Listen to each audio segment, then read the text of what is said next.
Hello and welcome to the Mains PYQ discussion by Neenv. We have a question from 2014, a turn marker specifically about Royal Indian Navy Mutiny.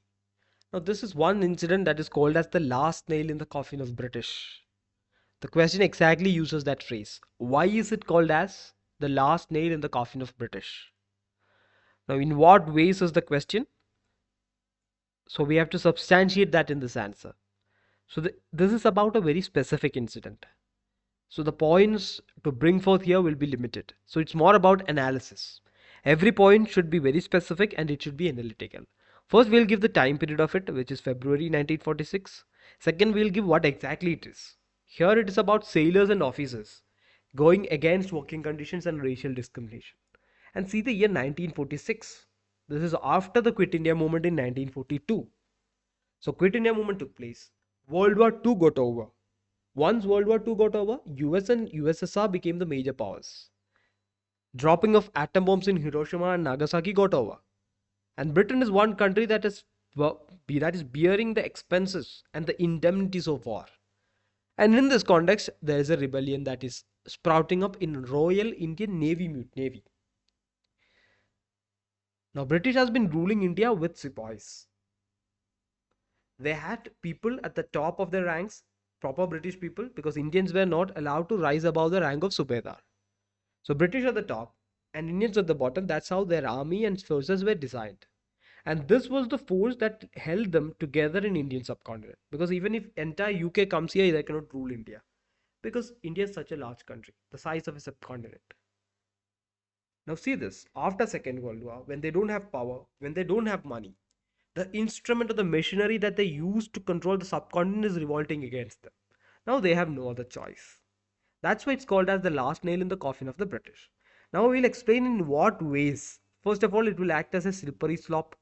Because if the Royal Indian Navy revolts now, then it can transcend to local police.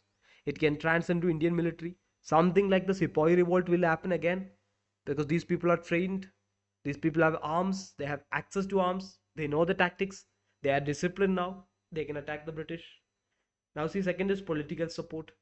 The Indian National Congress is very formidable. They have the experience of three mass movements now. They have Gandhi at the forefront. They have people like Nehru who has run governments, the interim government.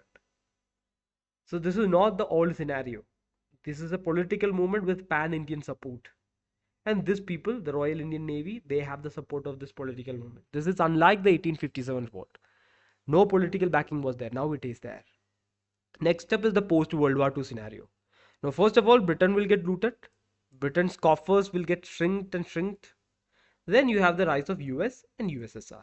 Both these countries supports India's cause because US is one country that was colonial in nature initially. They suffered for independence. They got out of colonialism, so they support anti-imperialist measures. Next up is USSR, a socialist country. They have a declared egalitarian ideology, a revolutionary ideology against imperialism. Now you see, for this moment, the Royal Indian Navy Mutiny, the INC and Muslim League were united. That's yet another reason. Now, this was one safety valve for the British.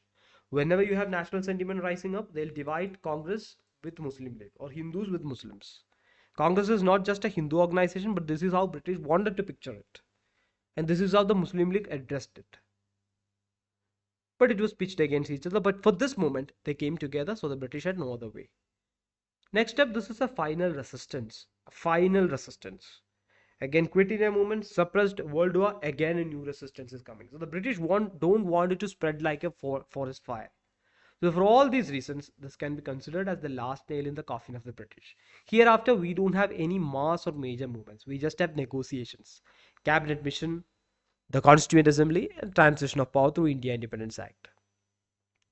In the conclusion, we'll give the mediation of Sardar Vallabhbhai Patel to bring this movement down, and the immediate aftermath, which is the sending of the cabinet mission in short duration. So all these things will lead to the transition of power in India.